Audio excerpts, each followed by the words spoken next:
السلام عليكم ورحمة الله وبركاته. أنا محمد مصطفى ودوت الريكورد ال17 للعبة سبيشال كيس.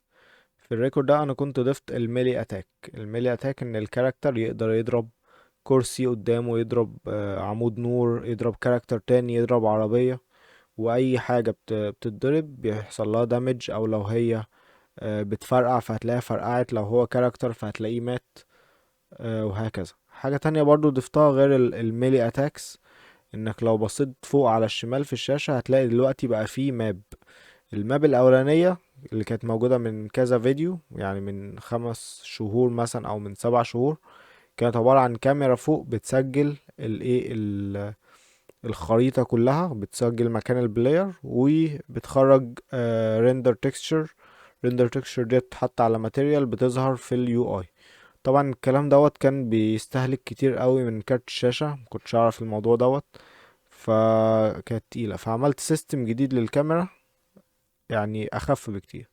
حاجة تانية عملتها الميشنز، ان انا جربت ان انا اعمل implementation ل mission system، بحيث ان مثلا الميشن اللي انا دخلتها دلوقتي ديت عبارة عن 2 تشيك بوينتس، لما باخدهم بيقول لي ان الميشن خلصت. وفي يو اي انتوا شفتوه في الاول، وفي يو اي تاني اللي هو بتاع الميشن باس دوت.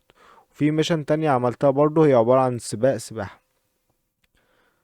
حاجة تانية ضفتها، لو بصيت على العربيات هتلاقي ان العربيات دلوقتي مختلفة تماما عن العربيات اللي قبل كده. العربيات هنا بكواليتي اعلى. كنت انا اشتريت باكج فيها كذا عربية وعدلت عليهم، يعني عامل العربية مثلا عبارة عن مش، رحت واخد المش دوت مكسره ومدغدغه وبتاع، بحيث ان انت حتى لما تفرقع العربية ما تفضلش بنفس الشكل وتتلون اسود مثلا، بس لا، خليتها بتتدغدغ فعلا لما تتدمج او بتفرقع. حاجة كمان ضفتها الداش بتاعت الكاركتر. في الاول كنت عشان تستعملها ديت المفروض كأنها سوبر باور، ب...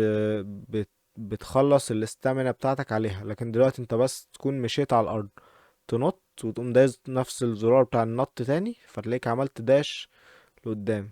فديت وانا بجربها في الجيم بلاي حسيتها امتع بكتير من ان الداش تيجي بستامينا او ببوينت تستهلكها. فحسيت ان ديت امتع بكتير قوي يعني. حاجة تانية برضو مهمة ضفتها، ان انت لو بصيت دلوقتي هتلاقي في ان بي سيز حوالين الماب. الان بي سيز دول بيتكريتوا في النقط الزرقاء اللي ظاهرة قدامكوا ديت.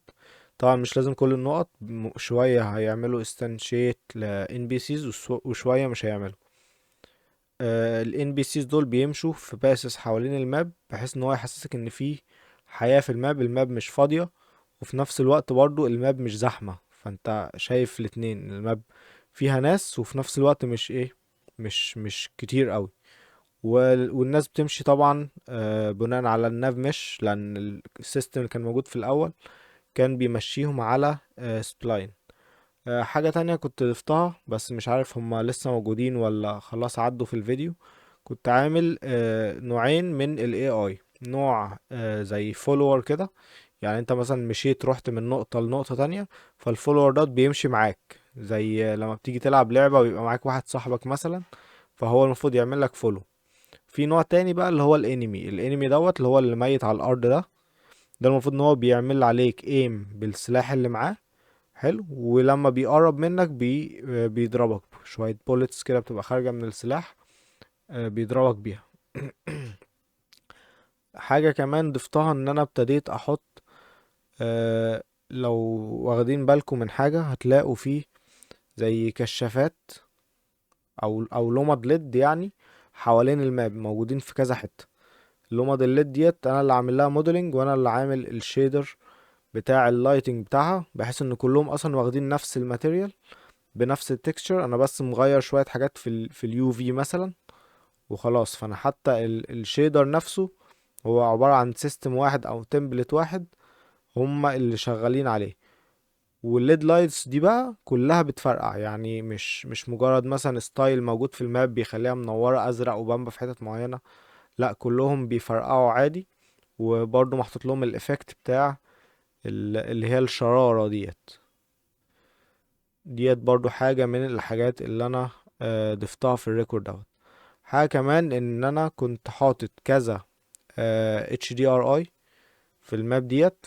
ال HDRI دول ممكن انت تسويتش ما بينهم. طبعا في الجيم بلاي في الاخر دول هيبقوا عبارة عن ميشنز، ما تخلص ميشن معين هتلاقي ال HDRI اتغير، وهكذا. اللي انت شفتوه دلوقتي دوت حاجة اسمها الكوليجن دامج سيستم، ده برضو انا اللي عامله. ان في الاول كنت لازم ان انت بتشغل زي اكسبلوجن في نقطة معينة عشان يديتكت ايه الارياز اللي حواليه عشان يحصل لهم دامج، سواء يفرقعوا او لو هو كاركتر يموت وكده. لكن انا ابتديت اعمل زي سيستم تاني يخلي لو انت في مثلا بانر كبير بتاع اعلانات، والبانر ده وقع راح خابط في عمود نور، لو البانر دوت سرعته عدت سرعة معينة بالنسبة للكتلة بتاعته يعني، وراح خابط في عمود نور، فالعمود بتاع النور دوت هيتدمج بقيمة معينة بناء على السرعة دي. لكن لو هو سرعته بطيئة، يعني البانر مثلا راح خابط خبطة بسيطة أوي في عمود النور، فالعمود مش هيكسر، لازم يكون عدى سرعة معينة. حاجة كمان لو بصيت هتلاقي الإضاءة بتاعة اللي هي المباني برضو بقت بتقيد وبتطفي. يعني في الأول في الفيديو اللي فات كنت هتلاقي ان عواميد النور بس هي اللي بتنور وبتطفي، لكن انا غيرت شوية في المباني، حطيت غيرت اليو في بتاعها وحطيت لها ماتيريال تانية وشيدر تاني. الماتيريال التانية والشيدر التاني دول لما بتيجي تسويتش اللايتس، مش عواميد نور بس اللي بتنور، لا ده برضو الشبابيك بتاعة المباني بتنور.